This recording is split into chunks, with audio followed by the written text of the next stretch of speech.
Un saludo a toda la gente bonita que nos ha venido escuchando y siguiendo. Estamos en el podcast Con Poder. Soy Johnny Fraustro y seguimos en la serie Mi Propósito. Estamos en el estudio número 4, Avanzando por Fe, parte 5. Dios obra en conjunto a tu comunidad. Vamos a ver el inciso de Dios obra en las personas de tu entorno. ¿Se han dado cuenta que en sus vidas, y la de muchos de los que están escuchando esto, y que casi creo que es el 100%, pasa algo? Da la casualidad que llegas a un lugar de trabajo, de tu escuela, de lo que sea un club, del fucho, que no sé, incluso hasta un simple viaje, una simple visita al médico, te encuentras con personas que prácticamente lo que dice o decían mucho las mamás, Dios los hace y solito se juntan. O sea, no, en serio.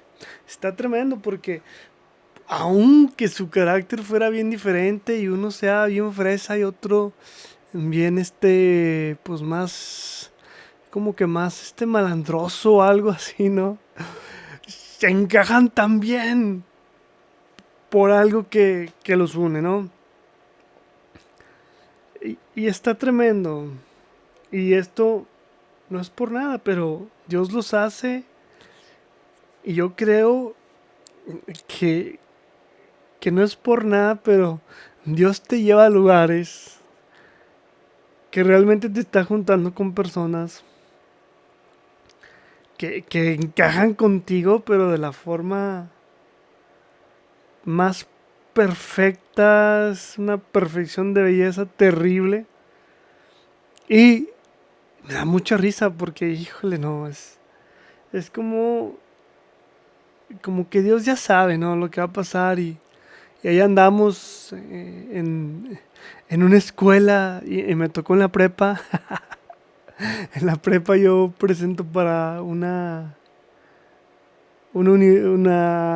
escuela que era la como que con más prestigio, la tenía Fuente, y yo no paso, entonces realmente afecta mucho en mí ese examen fallido que fue por falta de tiempo, porque en ese tiempo leía muy, muy lento.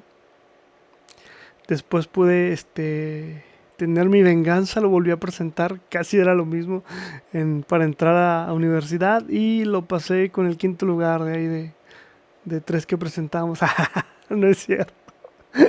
No, saqué el quinto lugar y estuvo muy padre. Sin embargo, a lo que voy no es eso, sino que por algo pasan las cosas. Dios a veces no permite unas cosas por algo y otras por algo sí. Entonces, total, mi mamá me quería meter a un colegio pues más cristiano, ¿no? El Abraham Lincoln. En ese tiempo ya había prepa. Ahora en estos tiempos, grabando el 27 de julio del 2025, se supone que ya no hay prepa.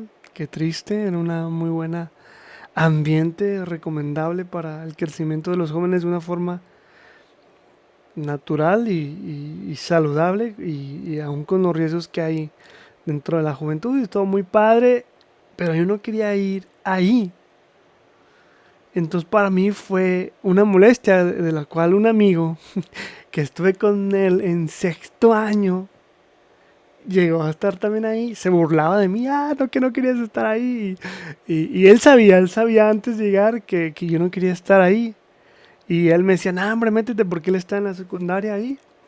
Y yo le decía, en el pastel, y ya, pues total, acabé ahí con mi amigo bien feliz y burlándose de mí. Resulta que a la siguiente semana se incorpora con nosotros un compañero, no voy a decir nombres, pero resultó ser o convertirse en mi mejor amigo.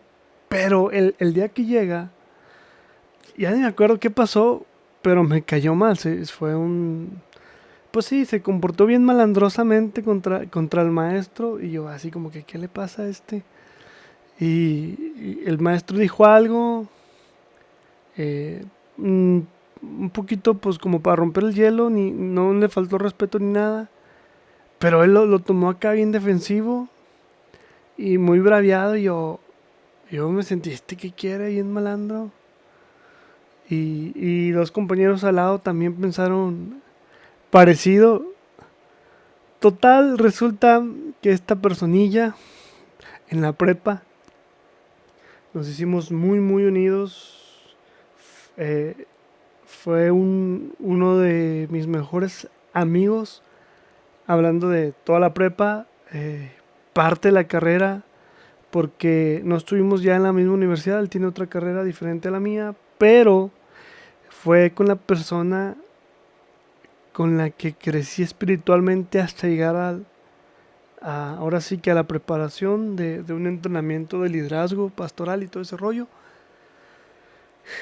Y da la casualidad que pues él tiene una forma de ser bien diferente a la mía. Yo tengo mi forma de ser también rarita, diferente a la de él.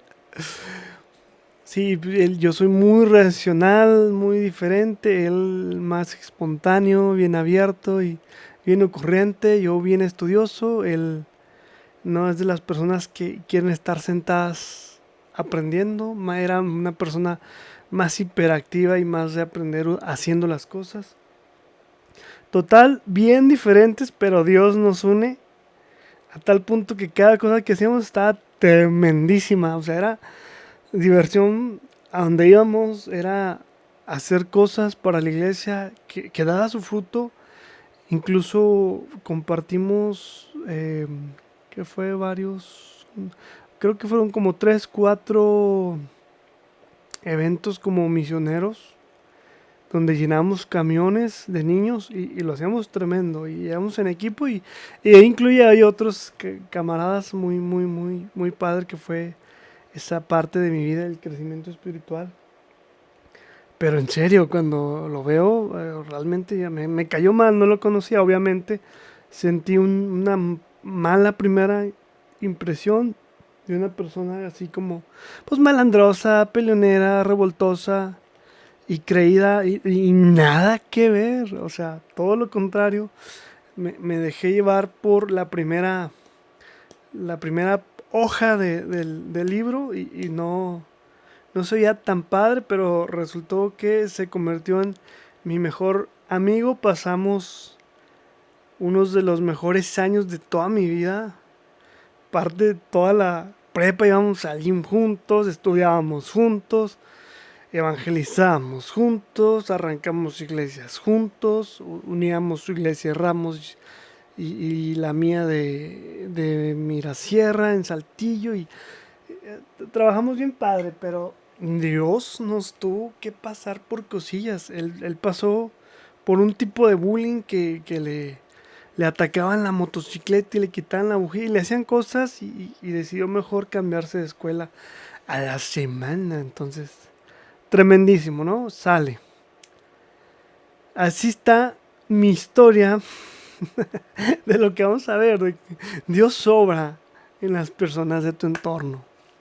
Y obró tremendamente en mi vida en escuela. Voy a leer Génesis 12:5. Dice, tomó pues Abraham a Sarai su mujer y a Lot, hijo de su hermano, y a todos sus bienes que habían ganado y las personas que habían adquirido en Harán, y salieron a la tierra de Canaán. Y a la tierra de Canaán llegaron. Punto importante, chequen. En este tiempo no había las industrias como ahorita, no había ahora sí que trabajadores como tal. Había esclavos y siervos. Los esclavos eran los mismos que los siervos, solamente cambió un poquito el sistema, digamos, el sistema lo cambiaron un poco, pero prácticamente un siervo es un esclavo. Obviamente, cada persona que era dueño de personas se tenía que hacer cargo de su comida, de su descanso.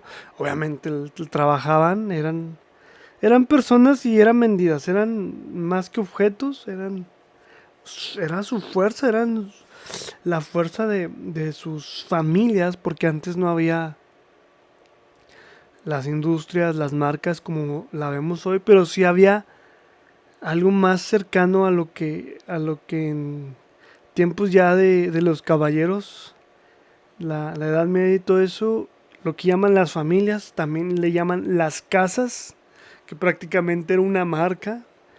La marca es como decir, la marca Nike.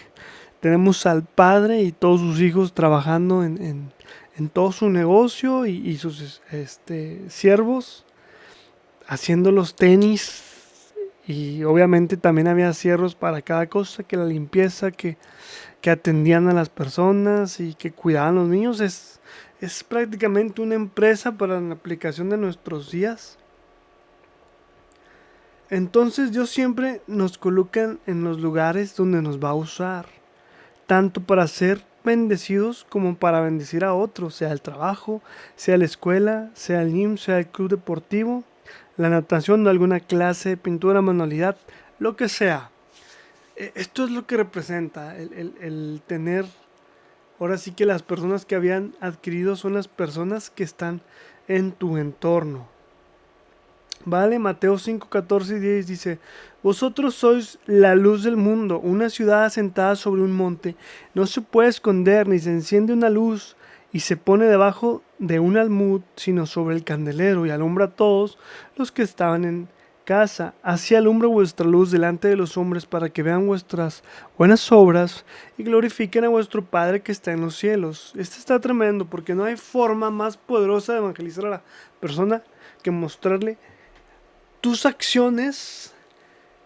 Obviamente llega un punto que tus acciones no son suficientes, pero pasan malos momentos y de alguna forma Dios hace un gran victoria y la gente que está a tu alrededor cree en ti y cree en Dios por tus acciones. Está tremendo y eso es un principio que nunca una persona, es poco común, a lo mejor se ha pasado, sobre todo con musulmanes que ven sueños y tienen un contacto con Dios sobrenatural donde se les aparecen sueños o visiones y les habla, ¿no? Y al final de cuentas, pues, de alguna forma aceptan a Cristo, pero regularmente necesitas una persona que te presente a Cristo. Casi no pasa que una persona acepte a Cristo sin, sin una intervención de la iglesia. Y lo más interesante es que la iglesia, recuerden, es el cuerpo de Cristo, la mujer, y Cristo el hombre, y es como realmente tenemos, al tener esa relación donde Cristo está en amor con la iglesia, hay una reproducción de los cristianos. Con todo respeto manejemos el tema, pero es realmente lo que pasa es que realmente tenemos nosotros humanos una relación con Dios, una amistad, leyendo, orando, y nuestras buenas obras que vamos a hacer de alguna forma van a impactar a otras personas. Muchas veces las personas creen que solo los misioneros enviados son los únicos que tienen que hacer la misión, pero tu trabajo, tu escuela o tu club o donde te reúnas con los cuates, esa es tu principal obra misionera, obra misionera local. Obviamente no estás saliendo al extranjero, es tu misión local. Y a veces el llegar ahí, Dios te lleva a brillar de tal forma que por jugar bien o por una disciplina del trabajo, por alguna actitud o una acción sobresaliente, y muchas veces por cosas imposibles que llegan a pasar, es como llegan a conocer a Dios. A veces es por tu luz, hablando de ese carisma que Dios nos da, una gracia tremendamente ante la gente, aunque estemos todos mal. Y tenemos ese, no sé, no, me lo han dicho, incluso lo había mencionado en el matrimonio, la gente quería tener lo que nosotros teníamos, pero era pura gracia de Dios. Y era muy, muy bonito ver cómo realmente no era perfecto el noviazgo, pero sí sentía así, porque la gente lo veía así, porque Dios nos daba la gracia y era algo tremendamente chulo. Entonces, Dios a veces te pone en un lugar porque tú eres la única Biblia que van a ver esas personas. Y vamos a ver el ejemplo de Pedro, cómo fue como creyó en Jesús con la pesca milagrosa. Esto está bien tremendo porque, como les digo, Dios llega a tu trabajo, pasan cosas bien difíciles, batallas imposibles. Dios hace un milagro y la gente alrededor va a creer. Y es lo que hizo Jesús. Jesús va con Simón Pedro, ellos están intentando pescar. Vamos a leerlo. Lucas 5 del 1 al 11. Y aconteció que estando Jesús junto al lago Genezaret, el gentío se agolpaba sobre él para oír la palabra de Dios. Y vio dos barcas que estaban cerca de la orilla del lago, y los pescadores, habiendo descendido de ellas, lavaban sus redes. Y entrando en una de aquellas barcas, lo cual era de Simón, le rogó que se apartase de tierra un poco, y sentándose enseñaba desde la barca a la multitud. Cuando terminó de hablar, dijo a Simón: boga mar adentro, y echad vuestras redes para pescar. Ellos ya habían acabado, ya habían pasado un muy buen rato pescando, no habían pescado nada. Vamos a ver lo que le dice Simón Pedro. Versículo 5. Repito, Lucas 5:5. Respondiendo Simón le dijo: Maestro, toda la noche hemos estado trabajando y nada hemos pescado, mas en tu palabra echaré la red. A ver, esto no es religioso ni creyendo en Jesús como Dios, ¿eh? Aquí Pedro prácticamente, si ahí había escuchado de él, si había tenido contacto con Jesús. Por eso, con toda facilidad, Jesús ya se conocían, le apoyó prestando su barca. No porque sea un gran ser espiritual, era carnal completamente. A lo que va es que realmente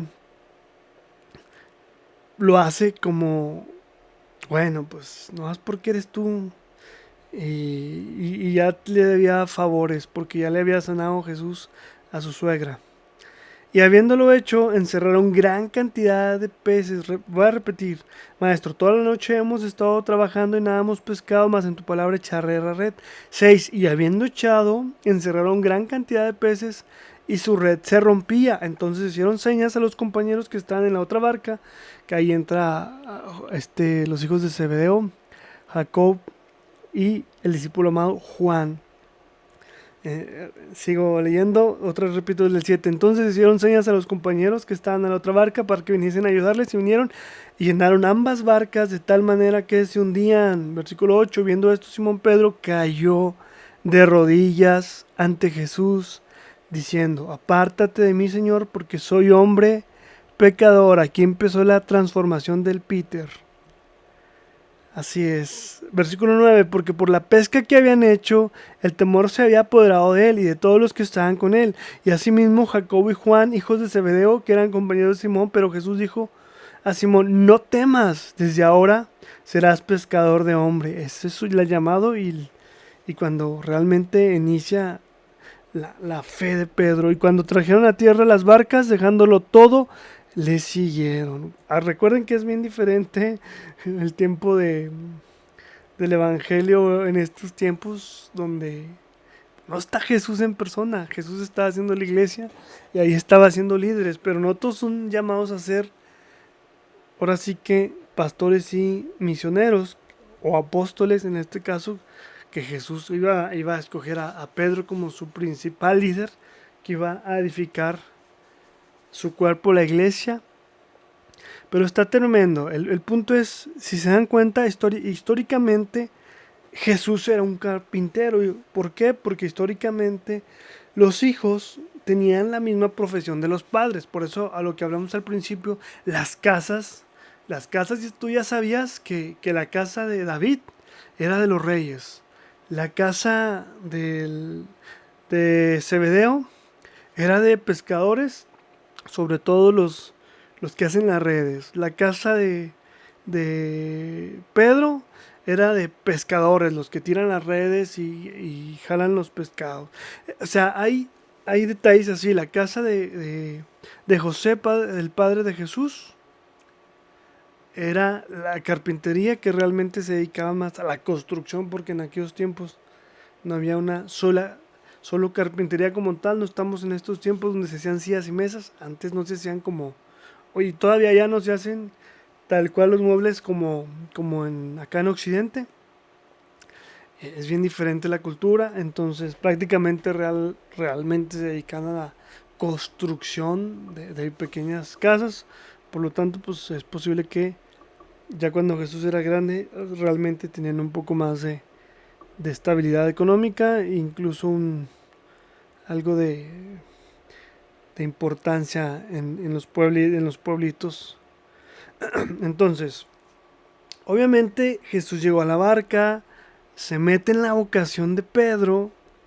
Pedro, sabiendo que Jesús pues no es un pescador profesional, le dice, maestro, o sea, tú eres maestro, pero de otras cosas. Es dado un título de respeto. El Pedro le respetaba, pero no creía en él. Pedro sabía quién era Jesús, pero no sabía que era el Hijo de Dios. No sabía que era el Cristo, el elegido, el Salvador. Entonces, ahí está Pedro en su negocio. Obviamente, de alguna forma sí tenían prosperidad, pero ese día, o ya tenían varios días, posiblemente ya habían varios días donde tenían dificultades, no estaban pescando nada y, y prácticamente como decirle a un amigo, no hombre, pues ya estamos pescando, ¿tú qué quieres? Ni sabes nada, ¿por qué quieres que eche las redes? Sin embargo, su reacción, ok, me lo estás pidiendo, lo voy a hacer. Y lo voy a hacer porque me lo estás pidiendo. Pero no pescamos nada. O sea, solamente me estás dando más trabajo. Prácticamente esa era la actitud con respeto hacia Jesús, pero de Pedro. Aquí no había nada de fe, aquí no había nada en el nombre de Jesús. No, no, no. Aquí Jesús no había muerto. Aquí apenas estaban iniciando el ministerio y apenas estaba seleccionando a los que iban a quedar como los líderes. Y no es hasta que muere Jesús que realmente muere la carnalidad de todos los apóstoles y se transforman como nunca. Aquí fue el inicio donde él cae de rodillas y cambia, transforma su fe depositándola en Jesús por la obra que él había hecho, de que una persona que no conocía, entre comillas, tú eres carpintero, no conoces mi trabajo, ¿qué me vas a enseñar? O sea, por qué vienes a querer que yo haga un trabajo? O sea, ¿qué te pasa? ¿Por qué nos das más trabajo? Pero realmente Jesús dominaba todo. Y muy posible eso fue un milagro, donde Dios hace el milagro, echa en la red, porque realmente, en teoría, no estaba en una zona donde se podía hacer un banco de peces, una zona donde están muchos peces, como se hacen ese tipo de zonas que le llaman en inglés, creo, school, donde hay una muy gran cantidad de peces que son como familia, y están todos cerca del mismo lugar. Total, se hace ahí, lo sacan y Pedro sabía inmediatamente que ahí no se podía dar peces en la cantidad que estaban ahí.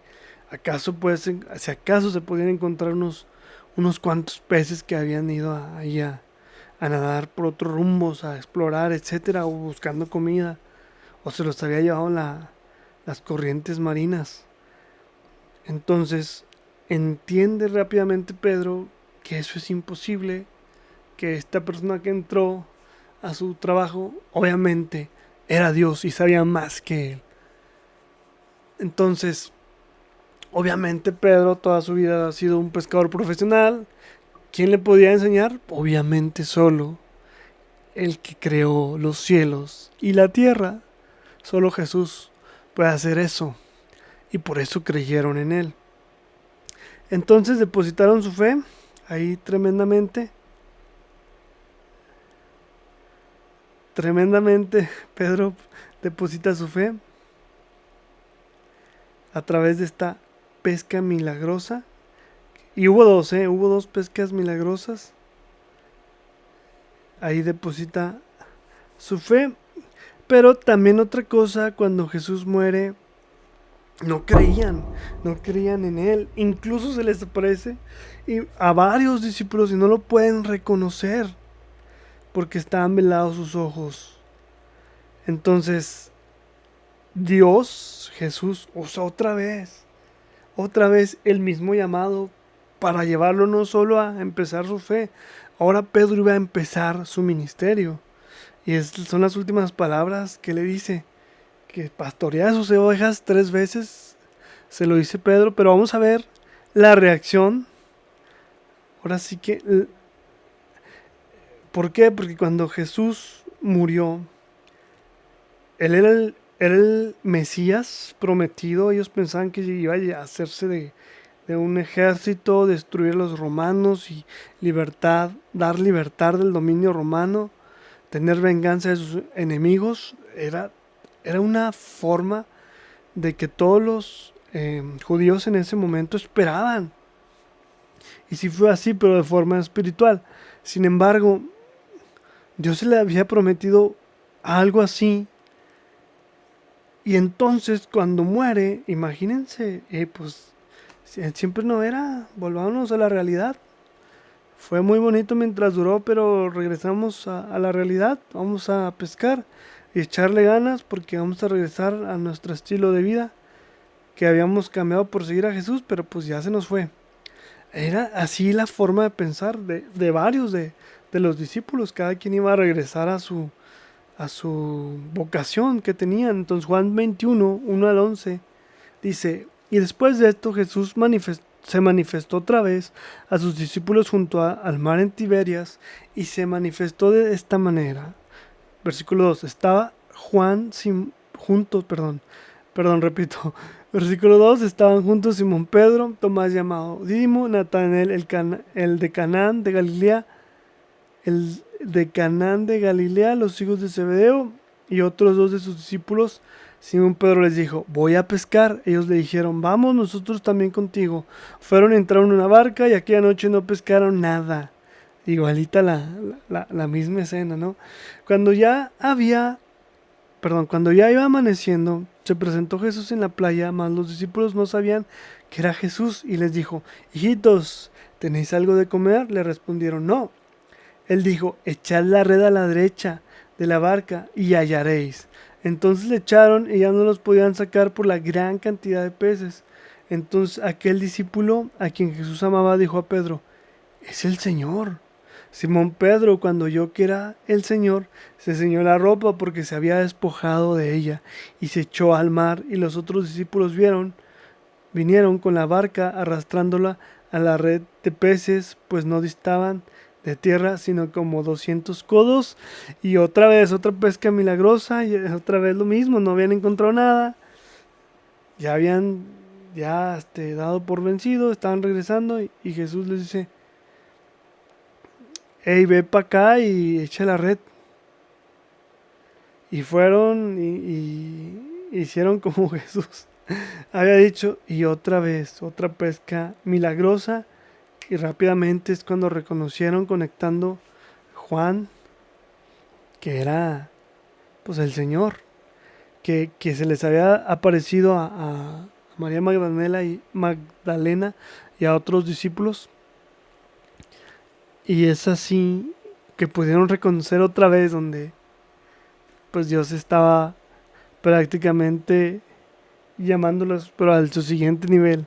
Entonces Dios obra en tu trabajo de tal forma que te bendice y puede mostrar ahí milagros en el club, en el gym, en la escuela, tu principal obra misionera. Y no hable tanto de hablar con la gente, porque si tú te enfocas en ti y en tu labor para darle gloria a Dios, por reacción a tu acción va a haber gente creyendo en Dios. Cuando tú haces las cosas de una forma impecable para Dios, cuando tú lo llevas como tu misión, mi primera misión es glorificar a Dios con mi trabajo, por lo tanto tengo que cumplir mis objetivos, tengo que hacer las cosas de manera excelente porque lo hago para Dios. Tus acciones van a de alguna forma impactar a la gente. Oye, está cumpliendo lo imposible. Oye, tenemos un problema y este cuate llegó y nos sacó del lodo. ¿Quién, o sea, ¿quién? ¿Cómo le hace o qué? ¿Por qué tan coco? ¿Qué tiene?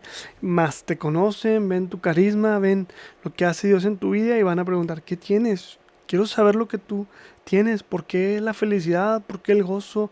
¿Por qué la paz? O sea, había un problema y tú estás estable. No te habías perdido y prácticamente hiciste un milagro. Quiero saber qué es tu secreto. ¿Tienes pacto con el diablo? ¿Qué rollo? No, pacto con la luz. Por eso puedes ver la luz. Y ahí es por donde llegas a tocar el corazón de la gente y ellos puedan caer de rodillas para recibir a Cristo en sus corazones. Espero que esta parte sea de bendición para tu vida. Amén.